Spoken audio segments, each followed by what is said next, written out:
Historia de la filosofía, por Nicolás Abagnano. Volumen 3, 324, parte séptima. La filosofía entre los siglos XIX y XX. Capítulo 15. El existencialismo. 855. Sartre, el in se y el per se. La ontología de la conciencia entendida como ser en el mundo es el fin declarado de la obra mayor de Sartre, El ser y la nada, 1943.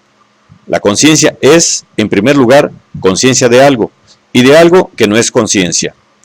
Sartre llama a este algo ser en sí. El en sí no puede ser designado más que analíticamente como el ser que es lo que es, expresión que designa su opacidad, su carácter macizo y estático, por el cual ni es posible ni es necesario. Es simplemente. Frente a este ser en sí, la conciencia es el ser para sí, o sea, presente a sí misma. La presencia a sí misma supone una escisión, una separación interior en el ser de la conciencia. Una creencia, por ejemplo, es siempre como tal conciencia de la creencia. Pero para captarla como creencia es menester, de alguna manera, fijarla como tal, separarla de la conciencia a la que está presente. ¿Separarla con qué? Con nada. Nada hay ni puede haber que separe al sujeto de sí mismo. La distancia ideal, el lapso de tiempo, la diferencia psicológica implican ciertamente, como tales, elementos de positividad. Pero su función es siempre negativa. La fisura intraconsciencial, nada es fuera de lo que niega, y no puede tener más ser que en cuanto no se la ve. Este algo negativo, que es una nada de ser, y al mismo tiempo un poder aniquilador, es la nada. En ningún sitio podremos captarlo de una semejante pureza. En ningún sitio podremos captarlo en una semejante pureza.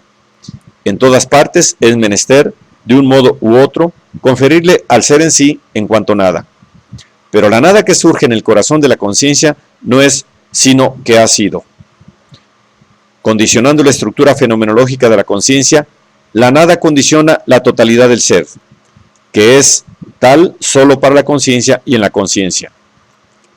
Sartre pone de relieve el significado negativo de los términos aparentemente positivos con los cuales Heidegger describe o caracteriza la existencia.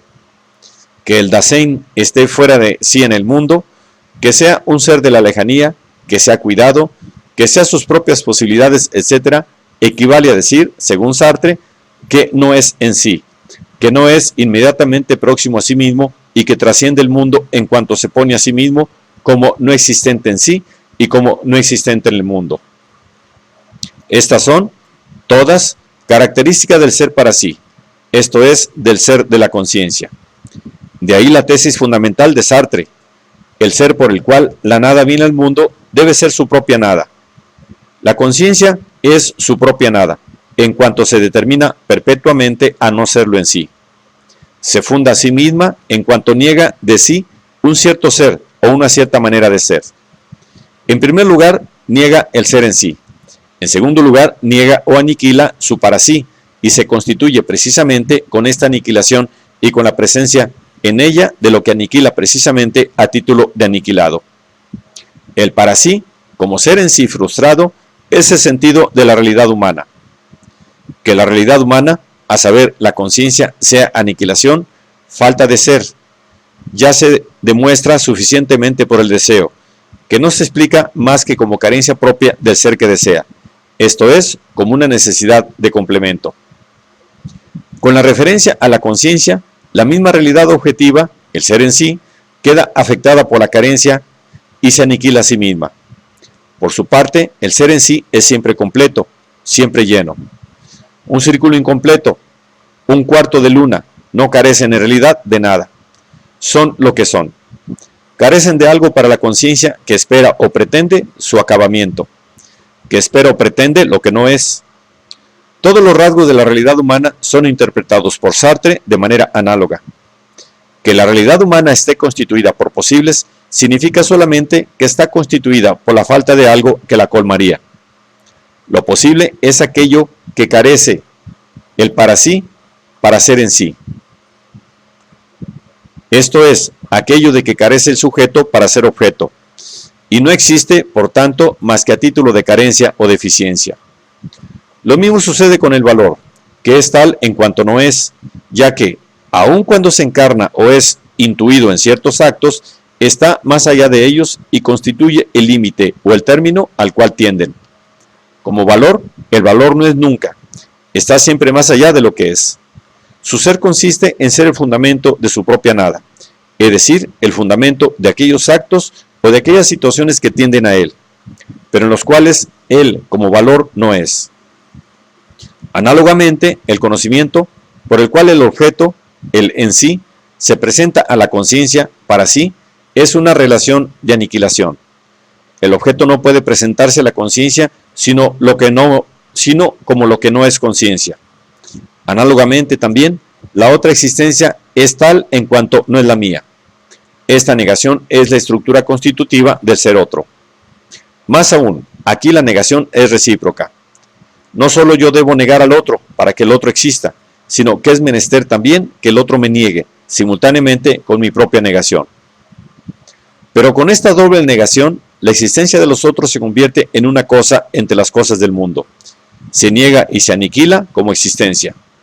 De manera que la aparición de la existencia de los demás lleva, por decirlo así, a cumplimiento aquel proceso de aniquilación que es la estructura misma de la conciencia.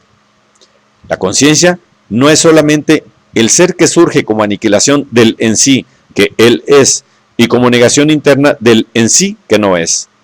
Es también la petrificación del propio en sí bajo la mirada del otro. En esto se revela el significado profundo del mito de Medusa.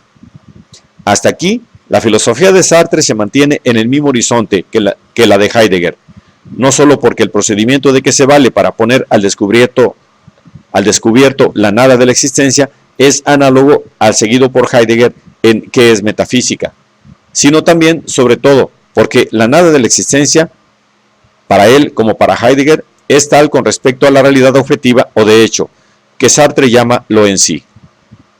La nada de la conciencia, a la que, según Sartre, se reduce la existencia, consiste en el hecho de que ella no es su objeto y no es un objeto, y en que introduce en el objeto mismo el incumplimiento o la deficiencia que le es propia. Las posibilidades que constituyen la vida vivida de la conciencia son nada, porque no son realidad efectiva, no son hechos ni objetos, e igualmente los valores. Pero la analogía entre Heidegger y Sartre se detiene aquí. Frente a la realidad de hecho, ellos sugieren dos actitudes simétricamente opuestas. Para Heidegger, la existencia, como trascendencia proyectante, es arrojada en la misma realidad de hecho que trasciende y que la mantiene clavada e impotente. Para Sartre, la existencia rompe y aniquila la realidad fáctica y se afirma sobre ella como absoluta potencia. La filosofía de Heidegger es la filosofía de una necesidad absoluta, que llega a ser libertad solo como aceptación consciente de la necesidad. La filosofía de Sartre es una filosofía de la libertad absoluta que pretende disolver y anular toda necesidad.